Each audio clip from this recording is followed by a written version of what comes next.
My name is Nonima Tikela. Welcome to my YouTube channel. So today I want us to talk about the Senzo Meyiwa case, of course, and the things that are happening. Guys, if I tell you, Okanye, would you believe me when I tell you everything that you are watching here is tiring?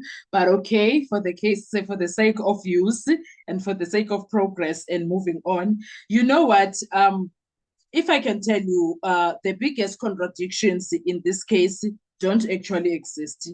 What if the problem is not what the accused said, but how it is presented to us as people who are watching, including the court? Because right now in court, something dangerous is happening. Okay, not evidence being destroyed, not witness collapsing, but something far more subtle that is happening. The record is being cut into pieces by Baloyi and rebuilt into a different story than it was.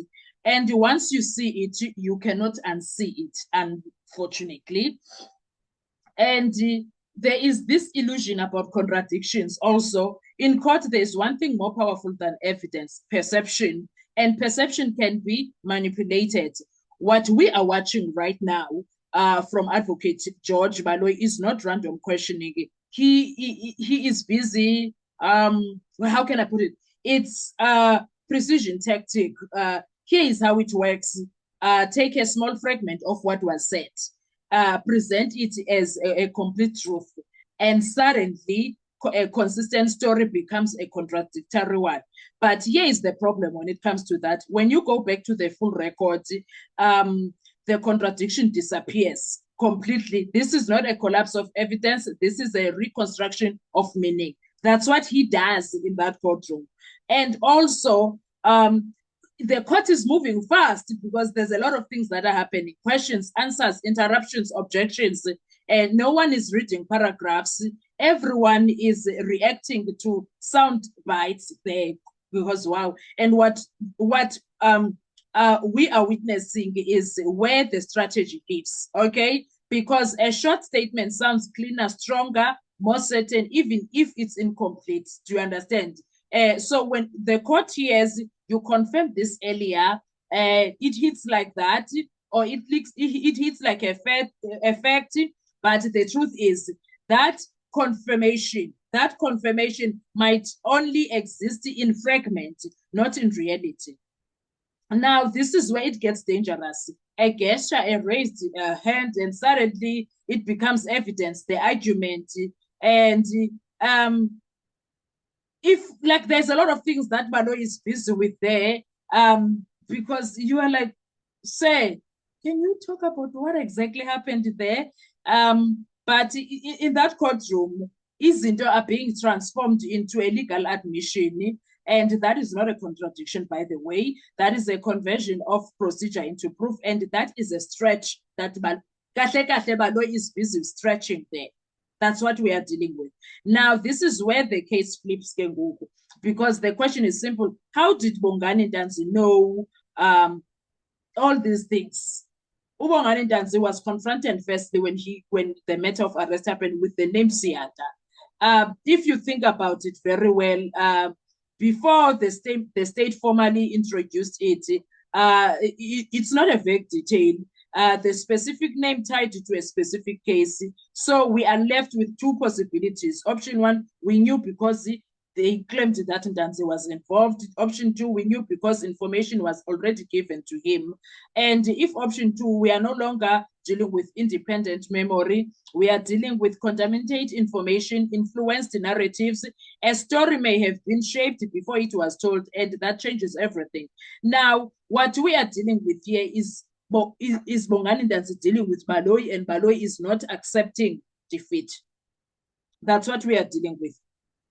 Baloyi is unable to delete defeat. I mean, to accept defeat.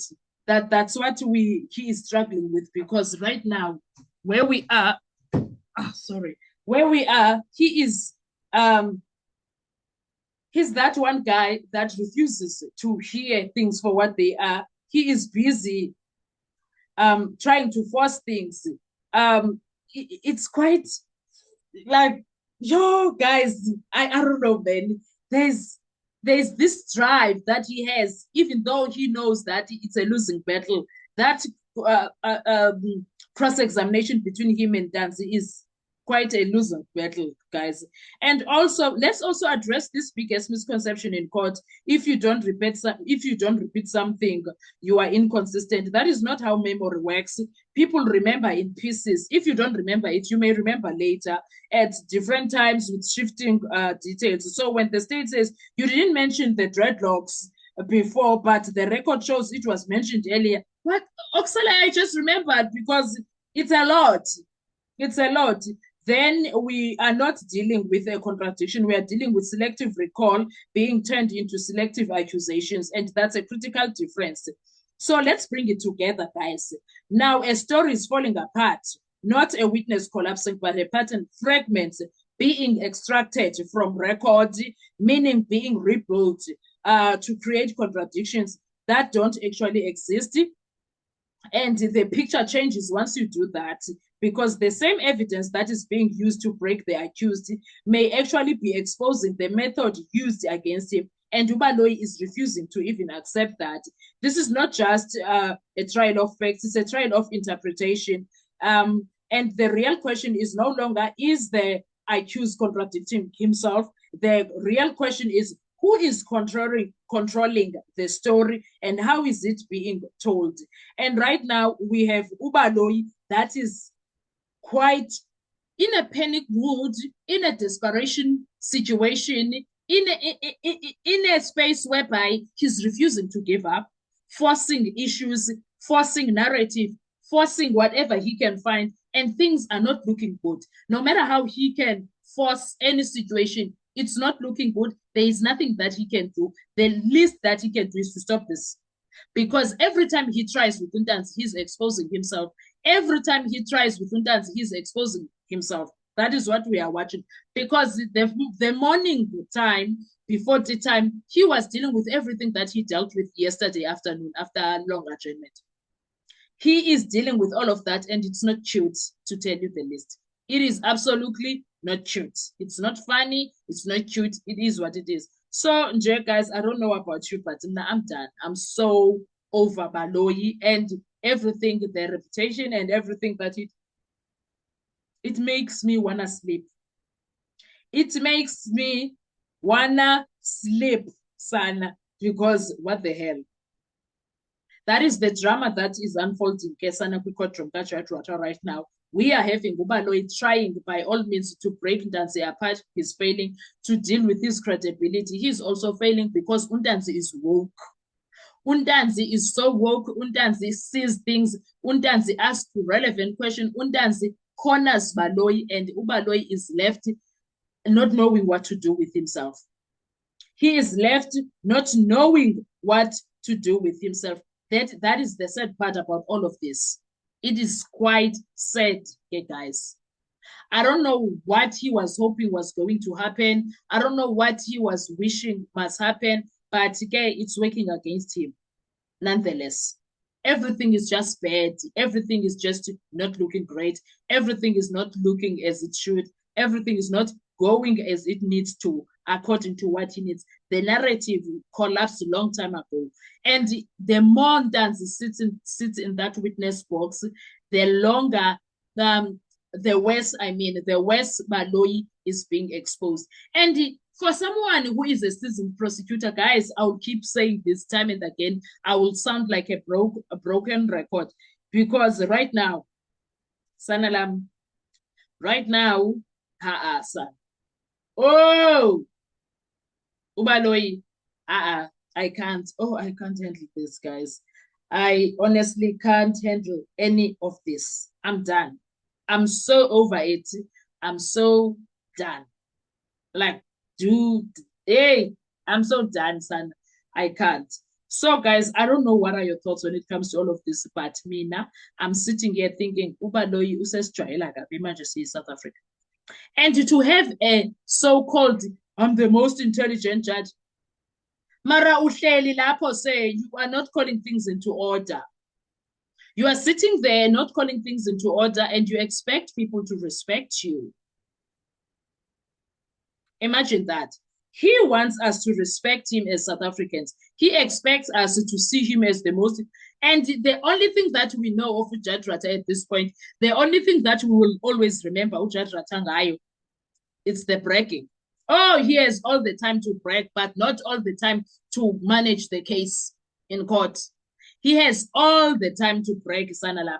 He has it. He has everything and all the time to brag about everything, but not to deal with the case.